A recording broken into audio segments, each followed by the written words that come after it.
Binance. You've heard the name, right? And there are high chances that you might be using it to manage your crypto portfolios as well. It's the world's largest crypto exchange platform, and for some reason, it's in huge trouble with the authorities globally. The Malaysian government even gave it an order to shut down its whole operations in the country. That shows the seriousness of the matter. In today's video, we'll discuss and assess the current situation of Binance, and we'll give you a brief rundown on what experts think Binance should do to minimize the damage. Hey crypto lovers, this is Crypto Billionaire, your friendly neighborhood crypto and finance education channel. No author at Crypto Billionaire YouTube channel takes guarantee of losses incurred while investing, as we do not provide financial advice, and crypto markets are high-risk markets. The sole purpose of the information posted on the YouTube channel is for education only. And now to introduce the topic. With that being said, let's begin. The first major crisis that Binance is facing. So, according to reports, a top financial regulator in Britain has ordered Binance to cease regulated activities in the country. And the Financial Conduct Authority followed its prohibitions on Binance with a warning to consumers: be wary of advertisements promising high returns on investments in the crypto asset or crypto asset related products. The UK's move mirrors that of Japan, where finance regulators last week notified Binance that it is not authorized to do business in the country. The regulatory warning shot highlight the inherent tension surrounding the digital currency, which is finding cachet with a growing number of new investors, even as it encounters skepticism from governments and legacy financial institutions due to its volatility and its use by bad actors to facilitate crime. But yeah, consumers in the US still will be able to use Binance for activities the FCA doesn't regulate, such as buying and selling Bitcoin. In an email to the Washington Post, Binance said the FCA notice has no direct impact on the services provided on its website. We are aware of recent reports about an FCA UK notice in relation to Binance Markets Limited, BML. According to that email, BML is a separate legal entity and does not offer any products or services via the Binance.com website. And back to the story. The FCA previously cautioned the scores of crypto companies seeking its approval could not meet requirements or preventing money laundering. It also listed price volatility and consumer protection among its chief concerns about the cryptocurrency landscapes. According to reports, just 5 crypto companies are registered with the FCA, including Gemini and Ziglo, a British digital wallet company. According to Wall Street Journal, Binance, which according to its website hosts 2 billion trades a day, applied and then withdrew its FCA application in May 2017. And that wasn't the only hit for Binance. NatWest, a major United Kingdom-based retail and commercial bank, has blocked all credit and debit card payments to crypto exchange Binance until further notice. The bank, in its statements to Cointelegraph, said, "All credit and debit card transactions to Binance have been blocked. We have been limiting payments to Binance for a number of weeks," adding that resuming Binance support will be continually under review. Asked for a reason, a representative of the bank said that they have seen a high level of cryptocurrency investment scams targeting its customers across retail and business banking, particularly through social media sites. The representative, in a statement to Cointelegraph, said, "We're temporarily reducing the maximum daily amount that customers can send to cryptocurrency exchanges, as well as blocking payments to a number of small cryptocurrency asset firms where we have seen particularly significant levels of fraud.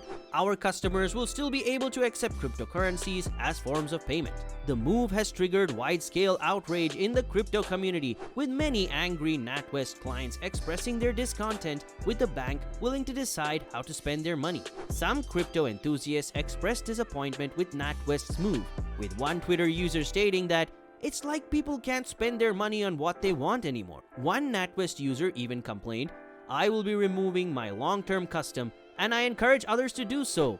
I have not authorized them to make financial decisions on my behalf." That shows how users are annoyed with this decision.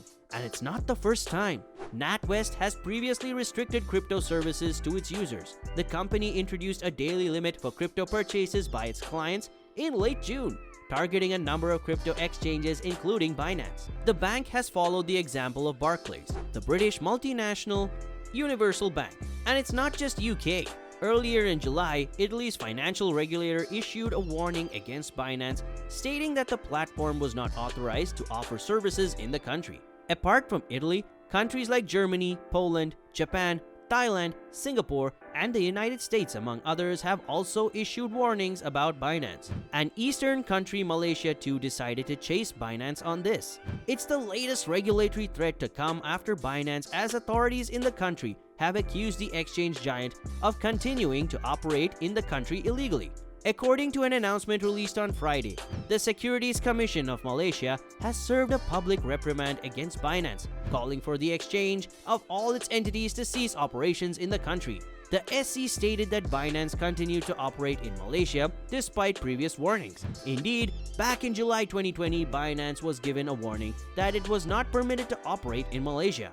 At the time, the SC published an investor alert list containing several digital assets exchange offering services in the country without due authorization from Malaysian regulators. Binance has 14 business days from last Tuesday to comply with the order. That includes disabling its website and mobile apps, as well as discontinuing any media campaign for its services in the country. The announcement also mandated that Binance's CEO, Changpeng Zhao, ensures full compliance with the order. Malaysia's securities regulator also urges citizens to desist from trading with crypto exchanges operating in the country illegally. On the other hand, despite Binance's mounting regulatory challenges worldwide, the company's CEO, Changpeng Zhao, apparently remains optimistic about the future of the cryptocurrency exchange. Last week, Zhao discloses Binance US, a US-based cryptocurrency exchange operating separately from Binance, is looking to go public. Zhao said Binance US is looking at the IPO route. Many regulators are familiar with a certain pattern of having headquarters, having corporate structure, but we're setting up those structures to make it easier for an IPO to happen. Here are my thoughts. Binance, the world's largest crypto exchange, is intent on cleaning up its compliance image, but it'll take more than a few nods to the regulators to resolve the numerous bans and restrictions that it currently faces. The company is going to have to overhaul its business model, and what's more, anyone trading cryptocurrencies is going to have to get on board with the idea that, without tighter controls, their holding days may be numbered.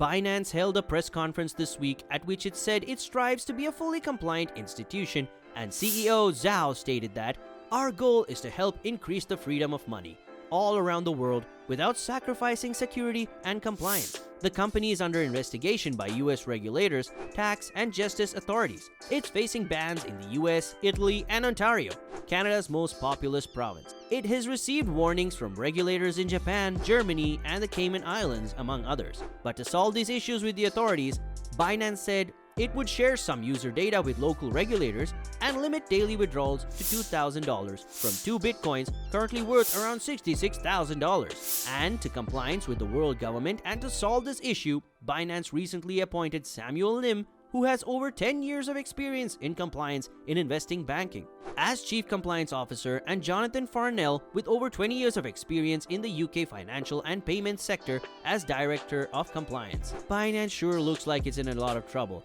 but the CEO seems optimistic about the situation and taking actions and appointing people to get him out of trouble and get in resonance with the governments for now. Let's see how it turns out. What are your thoughts about it? Let us know in the comments below. Do like if you liked our content. And I don't know what you're going to do with that red color button below. Appoint someone to click that button on your behalf, or, you can also click it yourself. I don't care. But it must be changed from red to gray. I don't like that red color. Peace out.